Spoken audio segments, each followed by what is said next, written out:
首先係最新一節風暴消息。8號東南烈風或暴風信號現正生效。晚上8點，強颱風華加莎集結喺香港之西南偏西大約300公里，預料向西移動，掠過廣東西部沿岸，並逐漸減弱。華加莎將會進一步遠離香港，但烈風程度嘅東南風仍然間中影響本港部分地區。天文台高級科學主任李淑明話，隨住本港風力逐步減弱，天文台會喺晚上8點20分改發3號強風信號。8號東南烈風或暴風信號現正生效。喺晚上8點，強颱風華加莎集結喺香港嘅西南偏西，大約係300公里。預料佢會向西移動，掠過廣東西部沿岸，並且係逐漸減弱。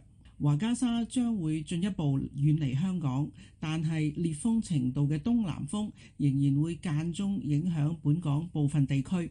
隨住本港風力逐步減弱，天文台會喺晚上8點20分改發3號強風信號。受到華加莎外圍雨帶影響，本港今明兩日間中會有狂風驟雨同埋雷暴，初時雨勢頗大，海有非常大浪同埋湧浪。天文台呼籲市民繼續保持警覺，遠離岸邊同埋停止水上活動。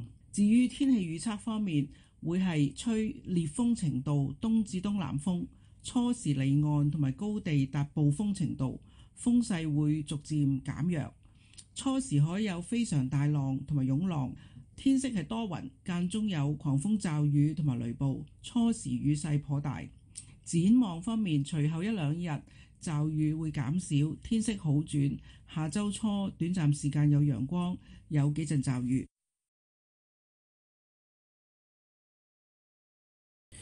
The observatory says it will replace the number 8 southeast gale or storm signal with the strong wind signal number 3 at 8:20 p.m. after Super Typhoon Ragasa made landfall over the city of Yangjiang in Guangdong.